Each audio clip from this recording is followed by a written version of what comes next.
Mandiri setelah kalian selesai suatu pendidikan, kalian kemudian tidak berpaku pada harus menjadi PNS, harus jadi apa, jadi yang menghasilkan gaji. Kalian bisa melakukan suatu pekerjaan yang kemudian dari sana kalian akan mendapatkan uang penghasilan untuk hidup kalian selanjutnya. Jadi lebih, kalau saya lihat P5 ini mengajak kita untuk lebih mandiri dan kreatif, melihat peluang-peluang yang ada di sekitar kita. Paham tuh? Paham. Terus ada 6 elemen yang ada di P5 yang harus dipahami, yaitu pertama memiliki sikap perilaku beriman, yang kedua bertakwa kepada Tuhan Yang Maha Esa dan berakhlak mulia, kemudian berbineka global, bergotong royong, mandiri, bernalar kritis, dan kreatif. Nah, sebelum kita lanjut ke PPNA-nya, yuk kita mulai dulu dengan tepuk P5 supaya bersemangat. Kalian siap? Siap. Yuk kita mulai tepuk P5-nya. Tepuk profil pelajar Pancasila. 5 takwa, akhlak mulia, berbineka, mandiri, gotong royong, kreatif, benalar kritis. Kami pelajar berprofil Pancasila. Yes, mereka pelajar. Oke. Nah, nggak apa-apa, nunggu sekali lagi biar cepat. Nah, itu tadi elemen yang ada di P5. Kalian sudah tepuk profil pelajar Pancasila. Dan salah satu yang utama yang saya garis bawahi adalah mandiri dan bernalar kritis serta kreatif. Ini yang perlu ya. Selanjutnya, nah apa itu PPNA? Nah, karena kita adalah madrasah, maka ditambah dari P5 itu dengan PPNA. Kalau yang tidak madrasah tidak ada PPNA-nya. PPNA itu apa Ibu Guru? Profil pelajar rahmatan lil alamin. Apa arti rahmatan lil alamin? Rahmat bagi seluruh alam. Ya, kira-kira dalam gambaran kalian, jadi rahmatan lil alamin itu seperti apa? Jadi manusia seperti apa? Angkat tangan, ayo. Siapa? Yuk. Ayo. Iya, kenapa? Menjadi manusia yang bermanfaat bagi manusia yang lain. Menjadi manusia yang bermanfaat bagi manusia yang lain. Khairun nas sebaik-baik manusia adalah Nah, PPNA adalah merupakan prinsip, sikap, dan cara pandang serta diri sebagai pelajar dalam mengamalkan agama agar pola keberagaman dalam konteks keberbangsa dan bernegara berjalan semestinya, sehingga kemaslahatan umum seperti yang kita katakan tadi ya, kemaslahatan umum tetap terjaga seiring dengan perlindungan kemanusiaan dalam beragama. Sudah P5 kemudian PPNA. Coba siapa yang bisa menggabungkan sebenarnya P5 PPNA itu apa sih? Ayo angkat tangan. Yang tadi tentang apa P5-nya? Sekarang PPNA pasti terbayang. Ayo. Kira-kira apa? Yuk. Satu contoh konkret saja. Apa yuk? Pertama, kita memberikan peluang untuk orang lain. Membuat suatu lapangan pekerjaan mungkin iya, dari belajar proyek-proyek yang kita lakukan setiap ada jadwal P5, banyak proyek yang akan kita lakukan, ya kan? Nah, dari sana kita belajar untuk mandiri, kreatif, untuk memberikan setidaknya minimal bekerja untuk diri kita sendiri ya, tapi selanjutnya nanti bermanfaat untuk orang lain. Kita bisa membuka lapangan pekerjaan untuk orang lain. Rahmatan lil alamin. Paham tuh? Paham. Pintar semua.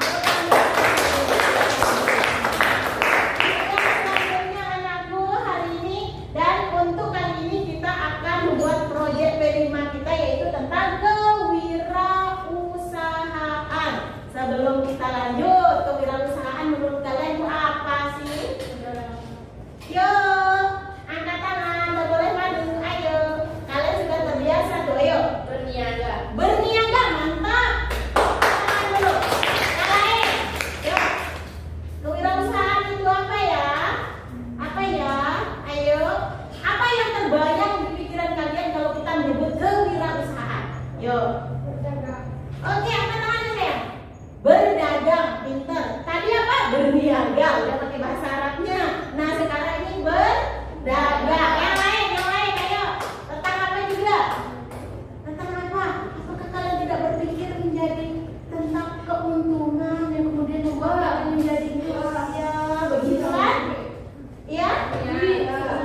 Oke, bahkan Rasulullah sendiri berniaga. dan Rasulullah itu mengatakan 70% dari rezeki Tuhan itu lewat niaga, ya kan?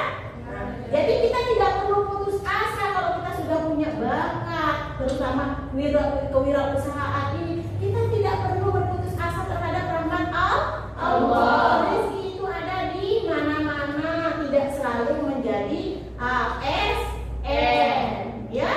Oke, kita lanjut. Apa sih kewirausahaan? Kewirausahaan adalah kegiatan menciptakan, mengembangkan dan mengelola usaha dengan tujuan menghasilkan keuntungan.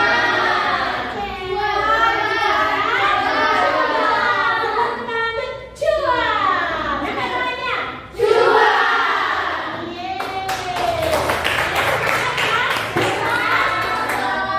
Ya, seru kewirausahaan itu supaya kita dapat uang, duit, cuan. Tapi tentunya ada juga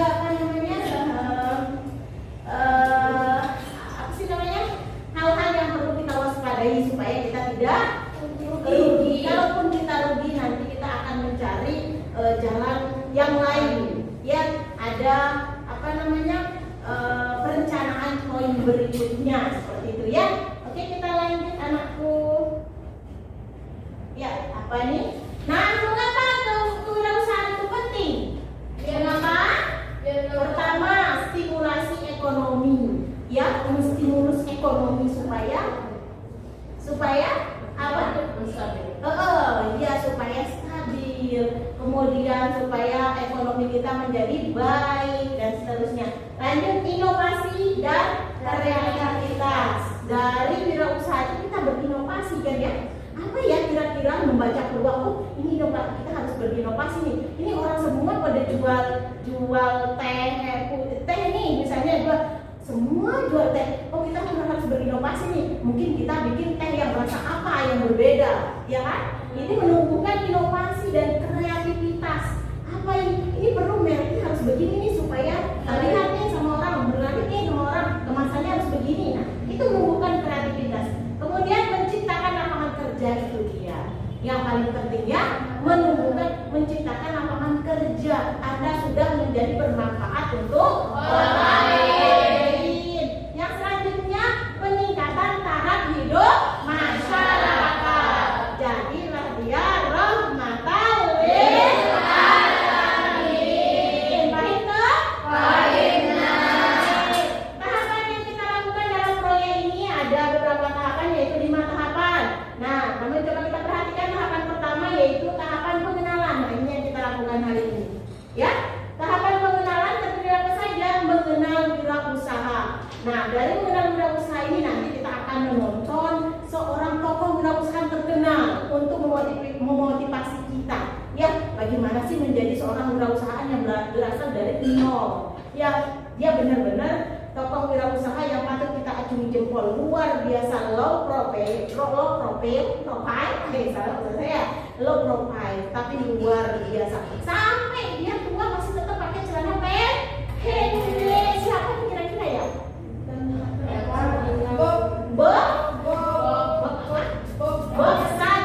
Bob Sadino. Itu apa ya usahanya kira-kira tuh? Apa usahanya? Kalian udah pernah nonton ya? Oke, nanti kita tonton ya.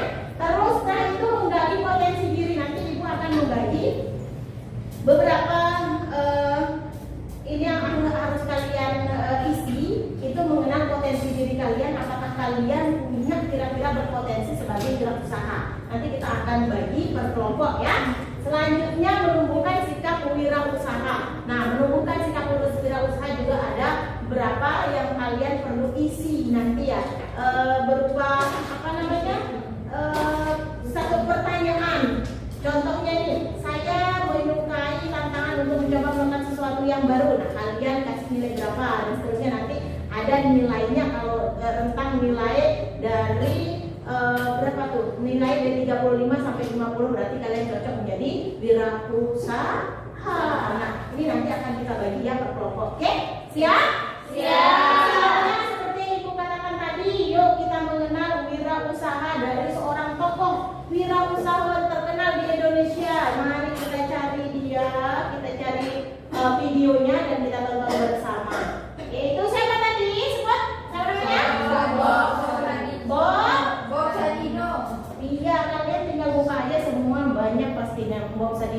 ingat sekali ininya, videonya tentang Bob Sadino. Ini beliau.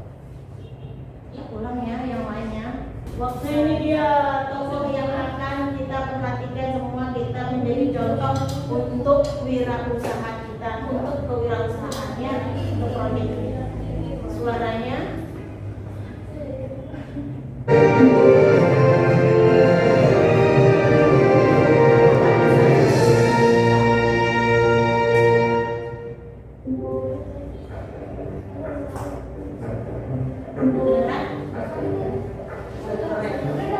Ayam dan telur, siapa yang tak mengenalnya? Protein hewani ini menjadi pilihan murah dibanding sumber protein hewani lainnya. Mungkin hanya kebetulan saja, pria berdarah Jawa ini juga bersio ayam.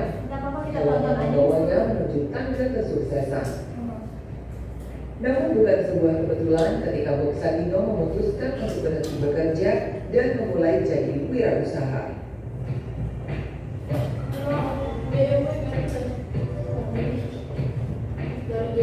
Saya kembali dari masih bekerja perusahaan, dimana ketika sampai malam saya bilang sama ibu, ternyata saya nggak kerja apa. Itulah awal dari sebuah awal. Dia tidak ada komentar dalam kata-kata itu, dan itu sebetulnya kekuatan yang maha dahsyat yang mengakibatkan segala guliran yang ada hari ini. Nah, di dalam perjalanan itu sebetulnya yang menangkap peluang itu tidak otak saya, tidak pikiran saya, tetapi mata saya yang menangkap peluang. Apa yang saya tangkap? Saya lihat telur di Indonesia berbeda dengan telur yang saya makan di Eropa. Tadi anak-anakku tentang seorang tokoh wirausaha terkenal di Indonesia yaitu Bob Sadino. Luar biasa dia. Mulai dari nol. Dia seorang anak petani biasa. Tapi dia bisa menjadi luar biasa seperti itu karena apa? Karena wirausahanya, karena ini tadi kreatifnya. Dia kreatif. Dia punya segudang ide untuk mengangkat derajat hidupnya yang paling utama ya. Dan sampai tua lihat saja loh profil seperti itu. Hanya pakai celana pendek. Iya, buat apa? Penampilan mentereng tapi nggak ada isi dompet. Setuju? Setuju. Oke, baik anak-anakku. Sekarang kita akan membagi kelompoknya sudah dibagi ya, seperti yang di kelompok bahasa Arab ya, di kelompok mata pelajaran bahasa Arab kita bagi sesuai kelompok itu, dan tolong kalian isi lembar kerjanya ya. Yang di sini tentang mengenal diri dan impian masa depan. Nah, di sini ada saya saat ini. Anda sekarang menjadi apa? Setelah itu impian saya di masa depan. Apa yang Anda inginkan di masa depan nanti? Yang selanjutnya yang saya usahakan agar impian saya itu menjadi kenyataan. Contoh mungkin saya seorang pelajar. Impian saya di masa depan menjadi orang kaya, mungkin kan? Terus yang saya usahakan agar impian saya menjadi kenyataan apa? Ya, mulai mungkin dengan berdagang kecil-kecilan atau apa dan seterusnya. Ya, ini. Nah, ada lagi lembar kerja selanjutnya yaitu di sini adalah mengenal impian dan masa depan, mengenal diri dan impian masa depan. Ada di sini saya berbakat di dalam bidang apa? Kalian tulis apa bakat kalian. Kemudian jika saya sukses maka saya akan apa? Ya? Oke. Dan selanjutnya ada usaha impian. Nah, di sini usaha impian itu panduannya itu bagaimana bentuk produk usahamu. Nah, setelah tadi kan kalian ingin begini. Nah, saya ingin jadi orang kaya. Oh, kalau begitu saya begini. Oh, misalnya kau ingin usaha saya seperti apa ya? Bagaimana bentuk produk usahamu? Terus alat dan bahan apa yang kamu butuhkan? Siapa saja orang yang ingin bekerja bersamamu dan bagaimana kamu akan menjalankan usahamu? Oke, ini ada 3 lembar kerjanya. Kemudian ada terakhir itu angket untuk mengenal potensi diri ya. Di sini kalau dapat nilai antara 35 sampai 50 maka kalian termasuk orang yang punya bakat wirausaha. Oke, siap? Siap. Ayo lanjutkan ya. Ini untuk kelompok 1. Kelompok 2.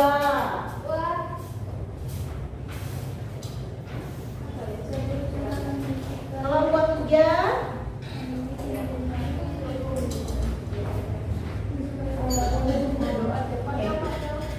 Lanjut ya.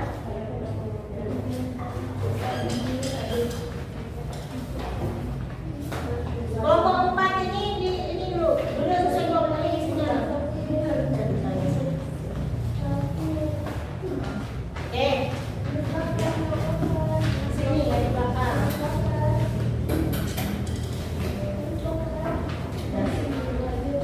Ayo. Mulai.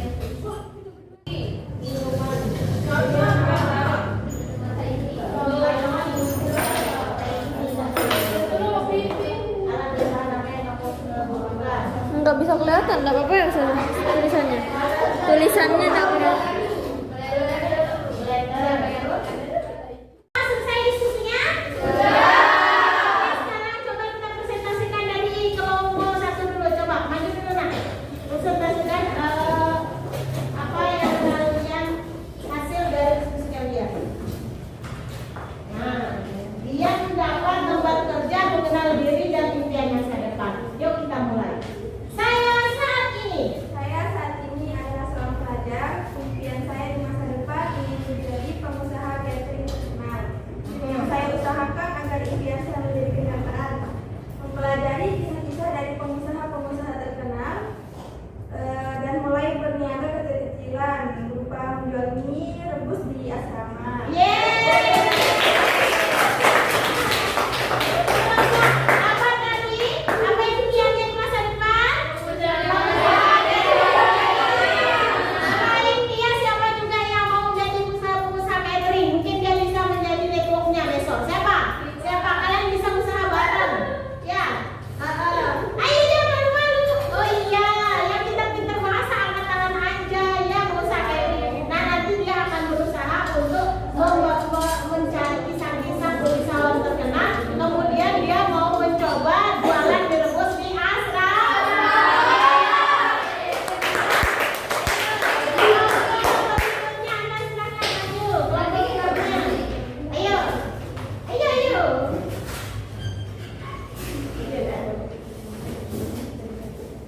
Ya, dia dapat angkanya apa nih? Oke, lanjut aja.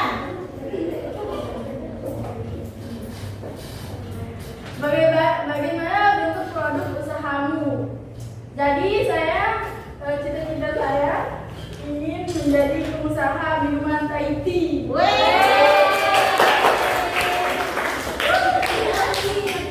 Alat dan bahan yang saya butuhkan dari blender, terus gelas plastik cup itu, terus sedotan, bahannya teh, es batu, susu, terus siapa saja orang yang akan bekerja, para tunawisma terutama anak muda, mensejahterakan anak muda. Tepuk tangan dulu. Bagaimana kalau akan menjalankan usahamu? Saya akan mulai usaha kecil-kecilan, yaitu dengan jualan di depan rumah saya dulu. Besok datang ke rumah ya beli. Pertama, tadi dia bisa berjualan di depan rumahnya, setelah itu bisa di-online-kan ya. Setelah online dia bisa menjadi besar sekali insya Allah ya. Dan juga jangan lupa membuat kemasan yang menarik. Baik anak-anakku, tadi kita sudah sama-sama berdiskusi tentang pengenalan wirausaha hari ini. Alhamdulillah sudah ada gambaran kalian. Kalian suka nggak jadi wirausahaan? Suka. Pengen orang kaya nggak? Pengen. Kita mulai dari yang kecil ya. Mulai kecil-kecilan seperti tadi menjual mie rebus, ada yang menjual Thai tea di depan rumahnya, kemudian nanti di online kan, dicari kemasan yang terbagus dan sebagainya supaya kita bisa membuka peluang